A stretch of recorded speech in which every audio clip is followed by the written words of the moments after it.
નિશ્ચય નિર્ણયથી કેવળ શુદ્ધ આત્મા છું, બાકી બધો નિકાલી વેપાર રે, આત્મવતી સમય સાર રે.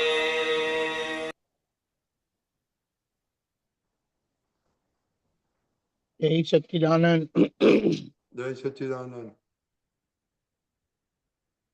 એ વ્યવહારનો ક્યારે અંત આવે નહીં. એ વ્યવહાર માટે દાદા એ સમજણ આપી છે કે આવું જ હોય એટલે કોઈની સાથે વધારે મગજમારી કરવી નહીં. આમ કેમ કર્યું ને આમ કેમ ના કર્યું. પણ વ્યવહારના કહેવાતા આગ્રહવાળા અને વ્યવહારનું જ પાયો, આપણે એની ના નથી કહેતા, વ્યવહારનું આપણે માન્ય રાખીએ છીએ, પણ આમ કેમ ના કર્યું અને આમ કેમ કર્યું, એમાં આપણા પાસે તો જ્યારે આવો કોઈ પણ ક્લેમ આવે ત્યારે આપણે પ્રતિક્રમણ જ એનો ઉપાય છે. આવું જ હોય સમજીને આપણે આગળ વધવાનું છે. અને ઠેક લગી એ વ્યવહાર, એના માટે શું કીધું છે કે જે વ્યવહાર લઈને આવ્યા નથી એ આવવાની શક્યતા ઓછી થાય, પણ જ્યાં ભૂલ થાય તેનું પ્રતિક્રમણનો ભાગ ચૂકાય નહીં નું ધ્યાન રાખવાનું છે. એટલે એ પ્રતિક્રમણથી આપણા બધા ક્લેમ જે છે ને, જે લોકો ક્લેમ કરે છે, એ બધા ક્લેમમાંથી આપણે છૂટી જઈશું. એનો બીજો કોઈ વિકલ્પ જ નથી. કારણ કે અહીંયા એક સમજણ છે, મારે એડજસ્ટ થવું છે પણ એડજસ્ટ ના થવાયું તો પ્રતિક્રમણનો ઉપાય છે. મારે એડજસ્ટ કરવું છે, હું નિશ્ચય રાખું છું, પણ જેટલું એડજસ્ટ ના થવાયું, જેટલું સામાન્ય દુઃખદાયી થયું, જેટલું સામાન્ય અસર થઈ, આપણે એના પ્રતિક્રમણ રાખવાના. એટલે વ્યવહારમાંથી નહીં તો છૂટા એવું જ નથી. વ્યવહારની સમજણ આપતા કીધું કે વ્યવહાર એ કુદરતી રચનામાં આવેલો છે, એટલે ત્યાં તમે શું માથાકૂટ કરવાનું. એટલે જે છે જેવું છે એવું નભાવી લેવું. આવું કેમ નથી કરતા, આવું કેમ કરે છે, એ બધું બાજુ પર મૂકો અને સમભાવે નિકાલ રાખવાનું છે. જે તે રસ્તે કરારમાંથી છૂટો. અને એટલા માટે વ્યવસ્થિત આખું આપણને જ્ઞાન આપ્યું છે કે આજે હવે તમે શું કરી શકો. અજ્ઞાનમાં થયેલું, કરેલું નહીં, અજ્ઞાનમાં થયેલું એવું આ પૂતગલ ભેગું થયું છે. હવે એમની પાસે તમે શું અપેક્ષા રાખી શકો.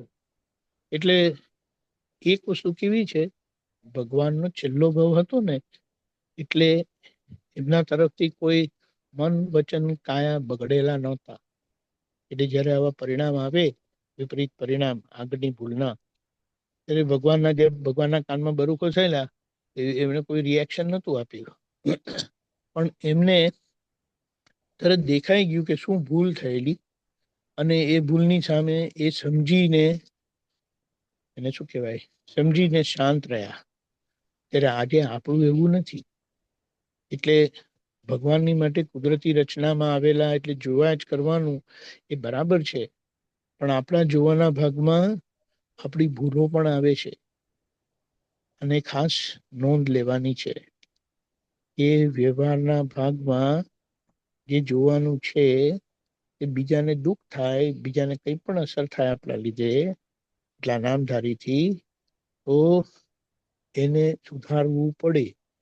એ જોઈને હું એમ ના કહી શકું કે આ કુદરતી રચનામાં આવેલું છે, એમાં કઈ પ્રશ્ન નથી. પણ એ કુદરતી રચનામાં ભૂલ ગયેલી છે. એ ભૂલનું પરિણામ આ ભૂલ આવી કે જેનાથી સામાન્ય દુઃખ થયું. ભગવાનને એમના ઉપર કેટલા બધા ઉપસર્ગો થયા, પણ એમના તરફથી કોઈ રિએક્શન આવ્યું નહોતું. કારણ કે એમનો છેલ્લો ભાવ હતો. આપણે પણ છેલ્લા ભાવમાં એવું જ રહેશે, પણ આપણો આ છેલ્લો ભાવ નથી. એટલે આ વચ્ચેના ભાગમાં આ બધી આવી બધી અસરો રહે છે, જેને જોઈને આપણે ચોખ્ખું કરવાનું છે.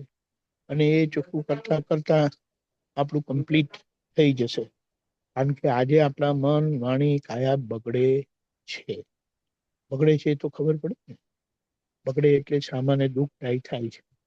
કોઈ પણ જાતનું બોલાઈ જાય, ગમે તેવું આડું અવળું વિચાર આવી જાય, એવું અવળું આચરણ થઈ જાય. એ કોઈ ત્રીજો માણસ હોય ને એ તરત કહી શકે કે આ ભૂલ છે. જયારે કોઈ ત્રીજા માણસ આપણને કહી શકે કે આ ભૂલ છે, તો આપણે એના પ્રતિક્રમણ કરવા જ ઘટે. પછી કુદરતી રચનામાં આવેલું ને હું જોઉં છું એ ચાલે નહીં તો કોઈ સામાનો માથાનો હશે ને એ આપણે આપી દેશે એક, શું કરું છું, કુદરતી રચનામાં જ આવ્યું આ.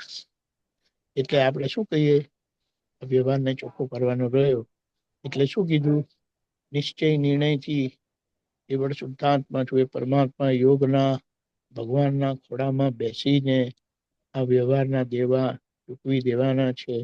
બાકી બધો નિકાલી વ્યવહાર રે, આત્મવર્તી સમય સાર રે.